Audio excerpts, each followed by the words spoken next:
K'Sante, the pride of Nazumah. K'Sante grew up immersed in his homeland's history.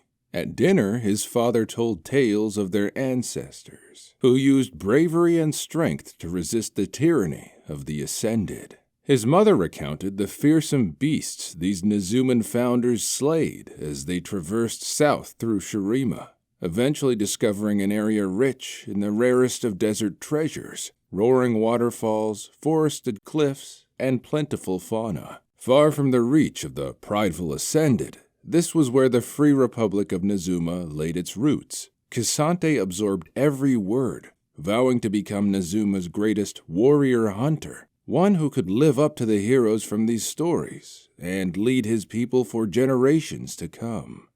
For 2 decades, K'Sante trained under various martial teachers. However, it was his parents who taught him to respect Nazumah's enemies, ruthless predators and imperialist warlords who coveted the city-state's resources. Remaining a free republic would require more than brute strength, they reminded him.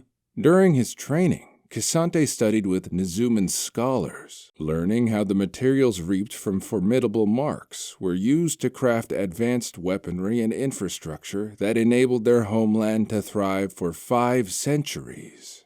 On his early hunts, K'Sante forged many friendships, but his closest was with a young man from Meromark named Tope. Where K'Sante was a blazing force in close combat, Tope specialized in ranged assault. Their chemistry was unmatched, as they bested rock bear herds, shakal raiding parties, and even Zersai stampedes. And as their teamwork grew stronger, so too did their bond.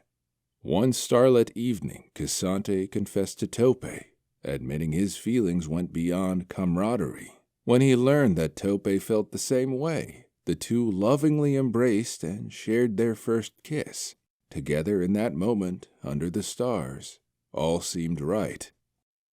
But all was not.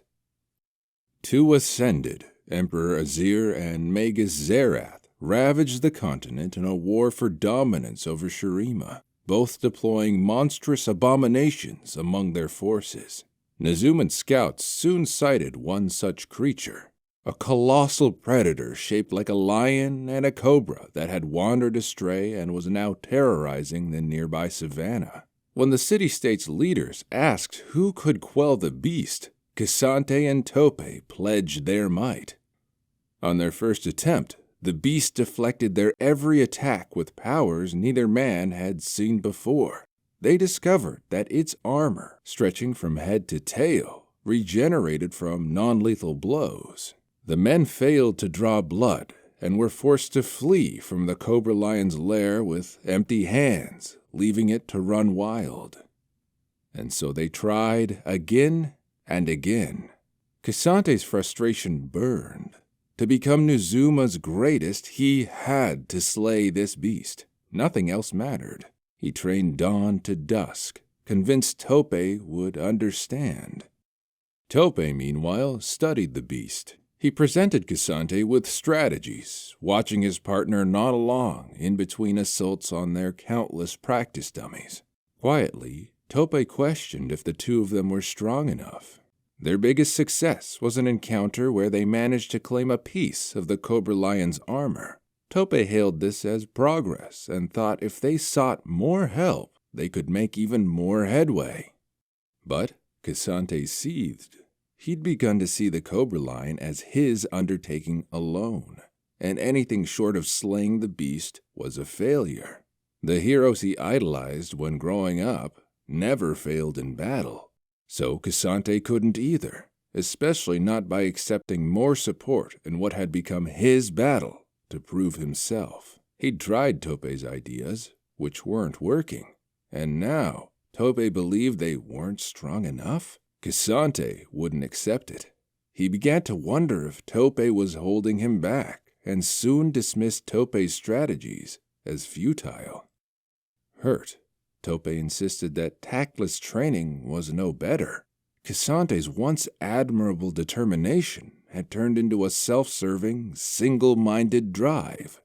As their pain and anger flared, Further encounters with the Cobra Lion resulted in further infighting, and the words they exchanged became fewer and fewer, until there were none at all. Finally, it seemed the only thing they could agree on was to go their separate ways.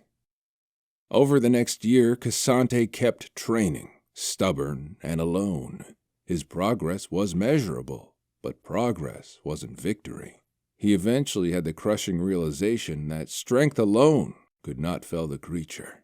He needed help. K'Sante gathered the courage to visit Topei's home, only to learn his former partner had returned to Merrowmark. He was instead greeted by Topei's aunt. On K'Sante's way out, she handed him Topei's journal, explaining that her nephew had left it to assist K'Sante in his fight against his greatest monster. K'Sante pored over Topei's journal. Gradually he noticed the patterns in their mistakes, and when he arrived at the Cobra Lion notes, K'Sante was stunned. Topei claimed the beast was a Bakai, a failed ascended being. He theorized that Zerath, known for his vile misuse of magic, had forced Shuriman Fauna to fuse via the Ascension ritual. Engrossed, K'Sante read the journal from front to back, discovering Topei's theories about how to slay the Bakai. So many ideas K'Sante had never considered himself, and by that evening, he'd formulated a plan to practice Topei's methods on lesser monsters. As his skills grew, K'Sante recalled his parents' teachings, realizing pride had led him astray. He'd never respected Topei's ideas enough to try them in earnest. Truthfully, K'Sante had respected his foe more than his partner. In time, he accepted his shortcomings and steadily moved on, thankful for what they had shared, but also grateful to walk his own path with a newfound perspective. Beneath a scarlet sky, K'Sante approached the Cobra Lion once more. He calculated every maneuver, dodging when the beast struck and striking when the beast slipped. Sunrise became sundown. His weapons were shattered and his body bloodied, but his spirit was unyielding. When the creature tired at long last, K'Sante found his opportunity, inspired by Topei's theories, and cornered his foe against the Nazumah waterfall, where the natural waters weakened the Cobra Lion's armor, allowing K'Sante to finally land a fatal blow. Exhausted, K'Sante stood tall, proud not of what he had accomplished, but of the journey he had taken. K'Sante was celebrated by Nazumah upon his return. Following tradition, he donated the creature's body to the scholars for study, keeping only a couple slabs of its armor to refine the design of his signature Ntofo weapons.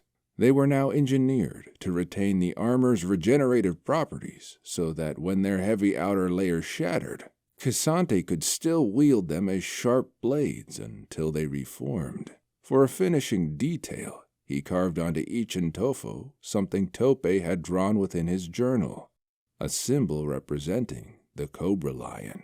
Though their time together had ended, K'Sante knew his success was not achieved alone.